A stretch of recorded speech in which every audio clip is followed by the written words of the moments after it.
दो बिहारी बहू की रसोई। घर के ड्राइंग रूम में टेबल पर मिठाई, चाय और समोसे रखे होते हैं। दरवाजे से बिचौलिया शर्मा जी के घर में आता है, हाथ में एक पुरानी डायरी लिए होते हैं। नमस्ते चौधरी साहब, जैसा आपने कहा था, दो अच्छे घरों की लड़कियां मिल गई हैं, एक पटना से एक गया से। दोनों पढ़ी लिखी, संस्कारी और घर संभालने वाली हैं। ठीक है शर्मा जी, बिना ज्यादा बात बढ़ाए रिश्ता पक्का कर दो। हमारे छोटे बेटों के लिए यही ठीक रहेगा। पर जी, जरा लड़कियों के घर वालों से बात तो कर लेते, थोड़ा मिल तो लेते। अरे मुझे सब पता है, बिहारी परिवार है, संस्कारी होंगे। इतना पूछताछ का जमाना नहीं रहा। रिश्ता तो किस्मत से बनता है, समझी? तो मैं दोनों घरों को खबर दे देता हूँ कि रिश्ता पक्का समझे। हाँ हाँ कर दो, एक हफ्ते में सगाई का मुहूर्त भी निकलवा दो। शर्मा जी सिर झुकाकर बाहर चले जाते हैं। सारा परिवार चाय के कप को लेकर बैठ जाते हैं। सास थोड़ी परेशान होती है। बड़ी बहू रीमा अपनी बात खुलकर सबके सामने कहती है। मम्मी जी, एक बात कहूँ, बुरा ना मानिएगा। हाँ बेटा बोल।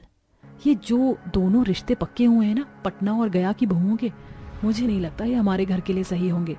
क्यों रीना, क्या कमी है? सुना है दोनों लड़कियां पढ़ी लिखी और संस्कारी हैं। मम्मी जी, संस्कार की बात अलग है, पर हमारे यहाँ की रीत रिवाज, तौर तरीके, पहनावा सब अलग है। बिहारी बहुएं हमारी तरह नहीं होती। उनका कल्चर अलग, उनकी बोली अलग, उनका रहन सहन तक बिल्कुल हमसे मेल नहीं खाता। बेटा, अब इसमें मैं क्या कर सकती हूँ? तेरे पापा ने तो बिना किसी से पूछे रिश्ता पक्का कर दिया है। मम्मी जी देखिए, मैं आपको साफ बोल रही हूँ, बाद में अगर कुछ गड़बड़ हुई तो लोग कहेंगे कि बहुएं मेल नहीं खा रही थी। मुझे डर है कि ये दोनों बहुएं घर में घुल नहीं पाएंगी। मैं समझ रही हूँ, पर तेरे पापा जरा जिद्दी हैं। जो ठान लिया है वो करके ही मानते हैं। आपने तो कम से कम एक बार उनसे कहा भी नहीं। अरे कहा था, पर बोले रीना बहुत सोचती है। औरतों को बस बोलने की आदत होती है। रिश्ता तय कर दिया है तो अब पीछे हटने की कोई जरूरत नहीं है। मम्मी जी, आप जानती है ना हमारे घर में लोग कितना ध्यान देते हैं इमेज पर। अब जब ये दोनों बिहारी बहुएं आएंगी, उनकी बोली और खाना एकदम अलग होगा। बेटा, बात तेरी भी ठीक है, पर अब जो होना था हो गया। अब हमें यही देखना है कि जब आए तो अपने घर के रंग में ढल जाए। ढल जाएंगी तो ठीक है, लेकिन अगर नहीं ढल पाई तो घर में उलझने बढ़ेंगी। मम्मी जी, कभी कभी सोचती हूँ घर की बड़ी बहू होना कितना मुश्किल काम है। आप चिंता मत कीजिए मम्मी जी, जब बहुएं आएंगी मैं खुद संभाल लूंगी। हाँ बेटा, यही सही। तू समझदार है और तेरे जैसा साथ हो तो सब ठीक ही हो जाएगा। कुछ दिनों बाद दोनों बेटों की शादी हो जाती है। शर्मा परिवार के घर के बाहर ढोल नगाड़े बज रहे होते हैं। गेट पर झिलमिलाती झालरें, फूलों की माला लटकी होती है। अरे सुनो, देखना आज दोनों बहुएं आएंगी तो घर में एक नई रौनक आ जाएगी। हाँ हाँ देख तो रहा हूँ, पूरा मोहल्ला हमारे घर की सजावट देखने आया है। अब तो बस बारात का इंतजार है। तभी दोनों दुल्हने कार से उतरी तो सबकी नजर उन पर टिक गई। बड़ी बहू मंजरी लाल रंग की साड़ी में, बड़ी गोल बिंदी, माथे पर सिंदूर की लंबी रेखा और हाथों में भारी लाल लाल चूड़ियां पहने होती है। कमर में कमरबंद चमक रहा होता है और गले में बड़े बड़े हार होते हैं। छोटी बहू रजनी पीले रंग की साड़ी, माथे पर छोटी गोल बिंदी, लेकिन कानों में बड़े बड़े झुमके और नाक में बड़ी नथ होती है। मम्मी, ये तो पूरी बिहारी फिल्म की हीरोइन लग रही है। इतनी भारी साड़ी कौन पहनता आजकल? बेटा, हर जगह का अपना तरीका होता है। मंजरी पाँव से चावल के कलश को पैर मारती है। लाल रंग के पाँव के निशान घर के फर्श पर पड़ जाते हैं। अरे दीदी, देखी ना, हमार पैर का निशान पूरा घूम के बन गया है। अब तो घर में लक्ष्मी रहा। हाँ बब्बुनी, अब तक का पूरा घर हमार ही है। उनकी हंसी इतनी तेज थी कि सामने खड़ी जेठानी रीमा ताना देते हुए कहती है। वाह भाई, अभी तो घर में घुसी हैं और अब से हमारा घर कह रही हैं। सास रीमा की ओर देखकर इशारा करती है। रीमा, आज तो शादी का दिन है, कुछ मत बोलो। अगले दिन सुबह से ही आंगन सास दोनों बिहारी बहू मंजरी और रजनी को अपने पास बुलाती है और पहली रसोई के बारे में बताती है। बेटा, आज पहली रसोई है, सबके लिए अच्छा सा खाना बनाना। जी माँ जी, बिल्कुल। आप उंगलियां चाटती रह जाएंगे, ऐसा खाना बनाएंगे। ठीक है बेटा, अब जाओ, लगो काम पर। रसोई में मंजरी और रजनी दोनों साड़ी का पल्लू कसकर बांध लेती हैं। मंजरी गैस चालू करती है, रजनी मसाले तैयार करती है। दोनों सारा खाना बिहार का ही बना देती हैं। लिट्टी चोखा, आलू चना की सब्जी, भात और दाल पिटिका, सत्तू का पराठा, टमाटर की चटनी और खट्टी रायता। जब खुशबू पूरे घर में फैलती है तो सास और ससुर मुस्कुराने लगते हैं। एकदम गांव की खुशबू और गांव का स्वाद, मजा आ गया। सब लोग डाइनिंग टेबल पर बैठे होते हैं। रीमा जेठानी ने धीरे से चम्मच उठाती है और लिट्टी का एक टुकड़ा उठाकर चेहरे पर बनावटी मुस्कान दिखाते हुए। हाँ ठीक है, थोड़ा ज्यादा सरसों का तेल है बस। भाभी आपने इतना तेल क्यों डाला? हमारे यहाँ तो हम डाइट फूड खाते हैं। हमरे यहाँ तेल में ही स्वाद बसल हो, ये बिना तेल के खाना तो जान बिना था इनके जैसे। सबके चेहरे पर हंसी छूट जाती है, लेकिन रीमा के चेहरे पर चिढ़ापन दिखता है। पहली रसोई में इतना स्वादिष्ट खाना, अरे बेटा बहुत बढ़िया बनाया है तुम दोनों ने। तीसरे दिन घर में मुंह दिखाई का फंक्शन होता है। आस पड़ोस की औरतें आई होती हैं। वाह कितनी सुंदर बहुएं हैं, थोड़ी ज्यादा सजी है ये तो। मंजरी और रजनी दोनों ने चमकदार साड़ियां पहनी होती हैं। बड़े हार, मोटी बिंदी और चूड़ियों की छनछनाहट गूंज रही होती है। हर किसी को देखकर दोनों हंसकर नमस्ते करती हैं। अरे बेटा कैसा लग रहा है ससुराल? अब बहुत बढ़िया, सब लोग बहुत नीक हैं। हम तो सोच रहे हैं ससुराल में डरावन लोग रहेंगे, लेकिन सब मस्त हैं। दोनों एक ही सवाल के दो अलग अलग जवाब देती हैं। औरतें हंसने लगती हैं। अरे देखो दोनों के जवाब भी अलग अलग हैं। रीमा सास के बगल में खड़ी होती है। मम्मी जरा ध्यान रखना, ये दोनों तो एक साथ रेडियो की तरह चालू हो जाती हैं। पूछो कुछ और जवाब दो दो। नई बहुएं हैं रीमा, सब सीख जाएंगी, बस वक्त दो। कुछ पड़ोसन ने फुसफुसाने लगती हैं। देखा बिहारी है ना, इसीलिए थोड़ा तेज बोलती हैं। हाँ हाँ, नई नवेली लगती भी नहीं, इतना खुलकर बोल रही हैं। मंजरी और रजनी हंसी में मगन रहती हैं। उन्हें किसी की बातों की कोई परवाह नहीं होती। अगली सुबह मंजरी और रजनी दोनों अपने पल्लू सिर पर डालकर झाड़ू बाल्टी लेकर निकलती हैं। दीदी देखी कितना धूल जमल है, शहर में लोग इतना सफाई न करत होंगे का? अरे ये सब तो रोज का काम है बबुनी, जब तक पानी से पूरा घर न धो दे तब तक मन ही न माने। दोनों झाड़ू से फर्श साफ करती हैं। सामने रीमा और रिया खिड़की से झांक रही होती हैं। भाभी ये दोनों तो जैसे गांव का पंचायत भवन साफ कर रही, इतना पानी कौन डालता है घर में? इनको कोई बताओ, यहाँ हर चीज मशीन से होती है, बाल्टी भर भर पानी डालने से फर्श का कलर ही उतर जाएगा। किचन के पास ही कपड़े धोने की मशीन रखी होती है, लेकिन मंजरी और रजनी दोनों मशीन की तरफ देखती भी नहीं। रजनी हाथ में साबुन लेकर बाल्टी में कपड़े डाल देती है। दीदी देखी मशीन से धोने में मजा कहाँ, ये देखी हाथ से धोने में कितना झाग आ रहा है। सही कहलू बबुनी, मशीन तो कपड़ा चमकावे ना, हाथ का जोर ही असली सफाई है। दोनों हंसते बतियाते कपड़े धो रही होती हैं। तभी रीमा और रिया वहां आ जाती है। मंजरी रजनी, मशीन रखी है धोने के लिए, क्या पुराना जमाना चला रखा है तुमने? अरे दीदी हम तो बस अपने तरीका से कर रहे हैं, मशीन में दिल ना लगल। भाभी अब तो मोहल्ले वाले बोलेंगे कि शर्मा परिवार में नई बहुएं आई हैं, ये वॉशिंग कंपनी खुली है। सब हंस पड़ते हैं, लेकिन रीमा के चेहरे पर गुस्सा होता है। धुले हुए कपड़ों की बाल्टी लेकर दोनों बहुएं बाहर जाती हैं। छत पर जाने की बजाय वो घर के सामने सड़क किनारे एक पुरानी बांस की डंडी देखती हैं। उस पर एक लाल रंग की रस्सी बांध देती हैं।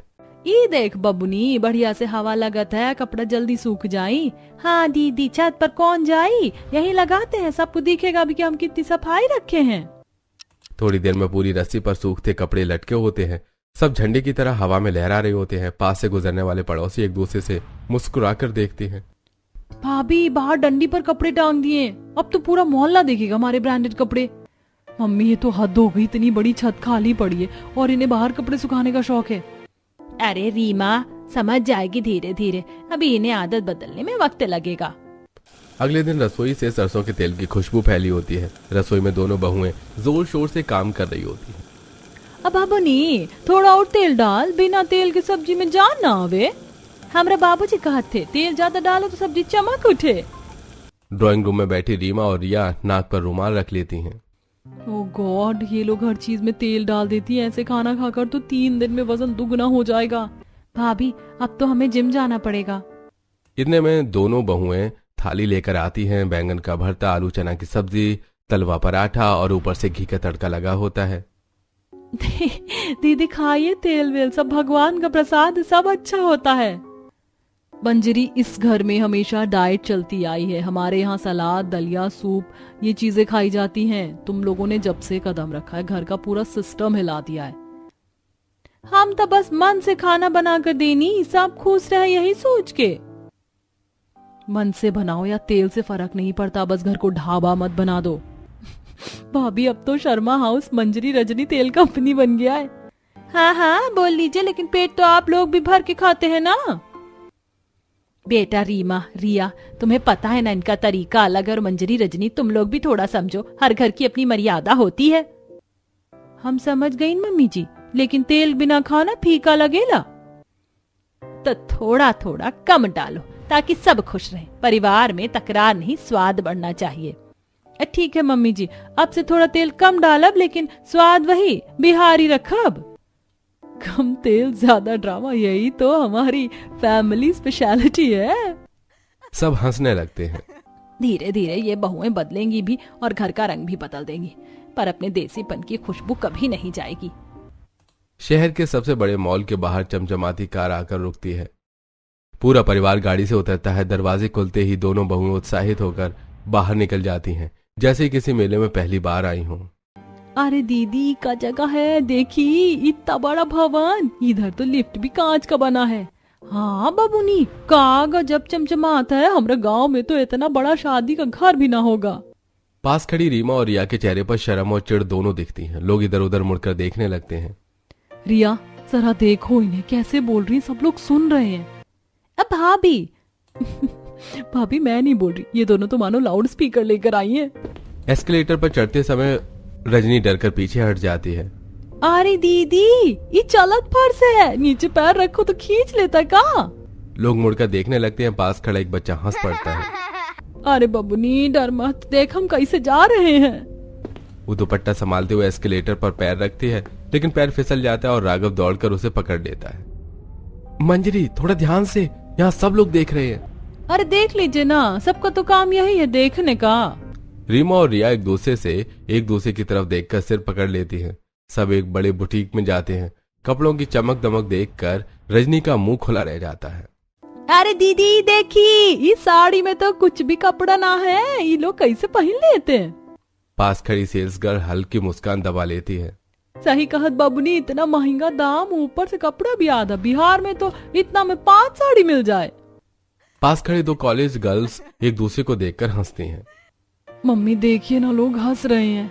अरे रहने दो, नई जगह है, थोड़ा एक्साइटमेंट है। रजनी अचानक एक मैनिक्विन को छू लेती है। अरे ये कौन बाला है, पूरी जम गई है। मैडम वो डमी है। ओह, तो आदमी नहीं है, बढ़िया बढ़िया। फिर वो हंसते हुए मंजरी से बोलती है, दीदी देखी ना, हमको लगा जिंदा है, ये तो हमसे भी गोरी है। पूरा फ्लोर हल्के हल्के हंसियों से गूंज रहा होता है। रीमा और रिया का चेहरा शर्म से लाल पड़ जाता है। राघव और आयुष दोनों मंजरी और रजनी को रोकने की कोशिश करते हैं। रीमा, थोड़ा धीरे बोलो, सब लोग सुन रहे हैं। आखिर ये नई है, शहर देख रही है पहली बार। तो क्या हुआ, इस सब का मतलब ये नहीं कि सबके सामने तमाशा करे। भाभी, हर किसी का अपनापन अलग होता है। तुम बोलती हो अंग्रेजी में, ये बोलती है देसी में, दोनों अपने अपने रंग हैं। बस यही तो प्रॉब्लम है इनका, रंग जरा ज्यादा देसी है। भाभी, हर किसी को वक्त दो। आज आप शर्मिंदा हो, कल शायद आप इन्हीं पर गर्व करो। रीमा कुछ नहीं बोलती, बस मुंह फेर कर खड़ी रहती है। सब लोग कार में बैठ जाते हैं। सास बीच में बैठी होती है। मंजरी, रजनी बेटा, हर जगह जाने का एक तरीका होता है। देखो मॉल में इतने लोग हैं, वहाँ जाकर इतनी तेज आवाज में बात नहीं करते ना, इतनी जोर से हंसते हैं। जैसे तुमने आज किया ना, सब लोग बातें बना रहे थे। मम्मी जी, लोग तो हर जगह बात बनाते हैं, हम तो बस हंस खेल कर बातें कर रहे थे, इसमें बेइज्जती कहाँ की हो गई। हाँ मम्मी जी, हंसी में क्या बुराई है, खुश रहें यही तो जरूरी है। खुश रहना बुरा नहीं है मंजरी, लेकिन लोगों के बीच मर्यादा भी जरूरी होती है। मर्यादा का क्या मतलब है, मुंह सिल लेना है क्या? अरे जहाँ जाए हंसी मुस्कान बांटना चाहिए, यही तो बिहारी ठाठ है। ठाठ तो ऐसा है कि सब लोग देखते रह जाए। अरे देखने दो ना, जो अलग होता है वही याद रहता है। बेटा मैं मना नहीं कर रही, बस थोड़ा संभल कर रहो। कभी कभी सभ्यता दिखाने के लिए चुप रहना भी जरूरी होता है। हम समझ गई मम्मी जी, लेकिन हम ऐसे ही हैं, दिल से बोलते हैं, दिल से हंसते हैं। अगर लोग समझे तो अच्छा, नहीं समझे तो उनका नसीब। अगले दिन रिया अपने कमरे में कपड़े रख रही होती है। मंजरी और रजनी कमरे में आती हैं और हंसते हुए कहती हैं, दीदी कपड़े हम थोड़ा सा संभाल दें, आपका काम जल्दी खत्म हो जाएगा। हाँ, और देखो इस तरह पूरा कमरा बराबर साफ दिखेगा। अरे वाह, ये दोनों बहुएं कितनी मददगार है। हम तो बस मजे में कर रही हैं, असली काम तो आप ही कर रही हो। एक दिन शाम को रिश्तेदार घर आते हैं। पूरा परिवार खाने की तैयारी में व्यस्त होता है। रीमा थक हार कर सब्जियां भून रही होती है और रोटियां बेल रही होती है। मंजरी और रजनी धीरे धीरे उसके पास आती हैं। दीदी देखो, अब हम थाली सजाने और चम्मच रख देने में मदद करेंगे, और इस बार रोटियां भी हम 2 मिनट में बना देंगे ताकि आप आराम कर सको। ठीक है, लेकिन ध्यान रखना यहाँ सब कुछ मेरे हिसाब से होना चाहिए।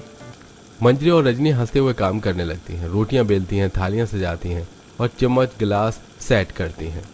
रिश्तेदार आ जाते हैं, सब खाने के लिए बैठते हैं। रीमा बहुत थक चुकी होती है। मंजरी और रजनी उसके हाथ धीरे से पकड़कर कहती है, दीदी थोड़ा आराम कर लो, हम सब संभाल लेते हैं। हाँ दीदी, आज आपका हाथ थक गया है, अब हम देख रहे हैं कि सब ठीक है। रीमा धीरे धीरे मुस्कुराती है, अंदर ही अंदर खुश हो रही होती है। गेस्ट के जाने के बाद पूरा परिवार गार्डन में बैठा होता है। मंजरी और रजनी हल्की हल्की शरारतें करती हैं। दीदी अब अगली बार हम सबको बताएंगे कि थाली में कौन क्या पसंद करता है, हम हिसाब से रख देंगे, और अगर कोई ना खाए तो हम हंसी मजाक में उसे उकसाएंगे। भाभी आप दोनों तो हर काम में मजा डाल देती हैं। हाँ भले मैं थोड़ी नेगेटिव हूँ, पर सच में ये दोनों बहुत मददगार और प्यारी हैं। धीरे धीरे ये दोनों घर की रौनक बन जाएंगी, सबको खुश रखेंगी और खुद भी खुश रहेंगी। एक दिन 4-5 पड़ोसने घर के बाहर खड़ी बातें कर रही होती है। सास भी उनके साथ खड़ी होती है। अरे सुशीला जी, आप ही बताइए, ये कैसी बहुएं लाई हैं घर में? सुबह से इतनी ऊंची आवाज में बोलती हैं कि गली के दूसरे छोर तक सुनाई देता है। हाँ, और देखो ना कैसे कपड़े पहनती है, वो भारी नेकलेस, मोटी बिंदी, और वो भी हर समय। आज के जमाने में कौन इतना सज धज के घूमता है? और वो हंसी, अरे इतना जोर से कौन हंसता है भला? नहीं दुल्हन तो शर्माती है, ये तो ऐसे बोलती है जैसे 10 साल से घर की मालकिन हो। मैंने तो कल ही देखा था, वो दोनों बाहर की डंडी पर कपड़े सुखा रही थी। अरे मशीन रखी है ना घर में, तो हाथ से क्यों धोती? पूरा घर तो गांव बना दिया उन्होंने। सब औरतें मिलकर हंसने लगती हैं। कहते हैं बिहारी हैं दोनों, वहाँ की आदतें यहाँ चलेंगी क्या? अरे हमारे शहर में तो थोड़ी सभ्यता रखनी चाहिए ना। सुशीला देवी के चेहरे की मुस्कान धीरे धीरे गायब हो जाती है। वो कुछ नहीं कह पाती, बस धीमी आवाज में कहती है, बहुएं हैं मेरी, थोड़ा अलग है पर दिल की बुरी नहीं है। बाकी औरतें बातों में लगी रहती हैं। सास धीरे से वहां से हट जाती है और घर के अंदर चली जाती है। गेट के पास मंजरी और रजनी खड़ी होती हैं। वो दोनों झाड़ू लेकर बाहर सफाई कर रही होती हैं और दोनों सब कुछ सुन लेते हैं। देखी ना दीदी, सब क्या क्या बोल रही थी हमारे बारे में, इतना बुरा बोल रही थी। मम्मी जी बेचारी कुछ बोल भी नहीं पाई। हाँ, मम्मी जी का चेहरा देख के तो मन ही रो पड़ रहा था, कितना शर्मिंदा लग रही थी। दीदी क्या हम इतने बुरे हैं? हम तो बस अपने मन से काम करते हैं, किसी को उल्टा नहीं बोलते। फिर भी मम्मी जी को आज 4 औरतों के सामने झुकना पड़ा। वो बोलते बोलते थोड़ा रुक जाती है, आंखों में नमी होती है। अरे नहीं रे बबुनी, तू इतना मत सोच, हम लोग बुरे नहीं है, हम तो दिल के साफ लोग हैं। दिल के साफ लोग कभी किसी को शर्मिंदा नहीं करते। पर दीदी आज तो ऐसा लग रहा था जैसे हमारी सच्चाई भी गलत साबित हो गई। देखो सबको वक्त लगता है हमें समझने में, मम्मी जी भी हमारी अपनी है, क्या पता किसी और बात पर बुरा मान गई हो। अब तो ज्यादा मत बोल, दिल छोटा नहीं करते हम बिहारी लोग। कुछ देर बाद सास अंदर आ जाती है। उनका चेहरा उतरा होता है, आंखों में हल्की चिंता होती है। दोनों बहियां तुरंत उनके पास आती हैं। मम्मी जी अब ठीक है ना? हाँ बेटा कुछ नहीं, बस यूं ही सिर थोड़ा भारी लग रहा है। आप ज्यादा मत सोचिए मम्मी, लोग तो कुछ ना कुछ बोलते ही हैं, हम तो वैसे ही रहेंगे जैसे हैं, सच्चे और साफ दिल के। सास हल्का सा मुस्कुराती है, उनकी आंखों में अभी भी चिंता दिखती है। दोनों बहुएं धीरे से उनका हाथ पकड़ लेती हैं। मम्मी जी हम जानते हैं आपको लोगों की बातें बुरी लगी, लेकिन आप हम पर भरोसा रखिए, हम कभी आपको शर्मिंदा नहीं होने देंगे। मुझे मालूम है बेटा, तुम दोनों अलग जरूर हो लेकिन दिल से सच्ची हो। एक दिन दोपहर का समय होता है। घर पर कोई नहीं होता सिवाय दोनों बिहारी बहू के। सास अपने मायके गई होती है, जेठानी किसी रिश्तेदार के यहाँ पार्टी में, और नंद कॉलेज गई होती है। दोनों देवरानियां घर के कामों में लगी होती हैं। एक बहू आंगन में पोछा लगा रही होती है, दूसरी रसोई में सब्जी बना रही होती है। तभी गेट की घंटी बजती है। मंजरी अपना पल्लू ठीक करके गेट खोलने जाती है। आप कौन है जी? गेट पर 2 आदमी खड़े होते हैं, सूट बूट में, हाथों में फाइल और टैबलेट लिए होते हैं। नमस्ते मैडम, हम सिल्वर लाइट कंपनी से हैं। आपके घर के लिए झूमर सिलेक्शन का काम हमें दिया गया है। आपको हमारे साथ चलना होगा ताकि आप खुद शोरूम पर जाकर बेस्ट डिजाइन चुन सकें। अरे लेकिन हमको तो किसी ने कुछ नहीं बताया, घर पर अभी कोई नहीं है। मैडम हम दोबारा नहीं आ सकते, ये कंपनी के ऑर्डर का मामला है, हमें आज ही कंफर्मेशन चाहिए। आप दोनों चलिए और साथ में हम गाड़ी में ले चलते हैं। देखिए हमें ज्यादा कुछ नहीं पता, बड़ी बहन घर पर नहीं है, पहले हम उनसे बात कर लेते हैं। वो मोबाइल उठाकर जेठानी रीमा को कॉल करती है, लेकिन रीमा फोन नहीं उठाती। 2-3 बार ट्राई करने पर भी कोई जवाब नहीं मिलता। मैडम हमारे पास समय नहीं है, कृपया चलिए नहीं तो ऑर्डर कैंसिल हो जाएगा। दोनों बहुएं एक दूसरे की ओर देखती हैं। चलो दीदी चल लेते हैं, वरना बाद में डांट भी सुननी पड़ेगी। ठीक है चलो। दोनों झिझकते हुए गाड़ी में बैठ जाती हैं और गाड़ी चमचमाते शोरूम के सामने रुकती है। बड़ी बड़ी शीशे की खिड़कियां, अंदर महंगे झूमर चमक रहे होते हैं। दोनों बिहारी बहुएं पहली बार इतने आलीशान माहौल में आती हैं। अरे बाबूनी देखो देखो कितना बड़ा झूमर है, पूरा तो छत पर ही अटक जाएगा। हाँ दीदी, इतना बड़ा झूमर तो हमारे गांव के मंदिर में भी नहीं देखा था। वो दोनों उत्सुकता से हर झूमर को देखती हैं, कोई गोल, कोई लंबा, कोई क्रिस्टल वाला। पर वो उत्सुकता धीरे धीरे आसपास के लोगों की नजरों में मजाक बन जाती है। अरे इन मैडम को दिखाओ मॉडल नंबर 458 और 473। Excuse me ma'am, would you like to see the golden candler और द डायमंड कट वन? दोनों बहुएं एक दूसरे को देखने लगती हैं, समझ नहीं पाती कि वो क्या बोल रहा है। हमको कुछ समझ में नहीं आया, तुम हिंदी में बोल दो ना। कर्मचारी मुस्कुराता है, पीछे खड़े कुछ लोग हंसने लगते हैं। अरे मैडम, आप लोग क्या करने आई हैं यहाँ? आपको तो कुछ समझ ही नहीं आ रहा है। अरे लगता है हम गलत एड्रेस में चले गए और गलत कस्टमर को ले आए। इतनी तो अमीर तो ये लगती भी नहीं है। दोनों बहुएं शर्म से सिर झुका लेती हैं, उनकी आंखों में नमी आ जाती है। वो किसी से कुछ नहीं कहती, बस एक दूसरे का हाथ पकड़ लेती हैं। दीदी चलो चलते हैं, बहुत शर्मिंदा हो रही हैं। हाँ मम्मी जी और जेठानी जी जानेंगी तो क्या सोचेंगी।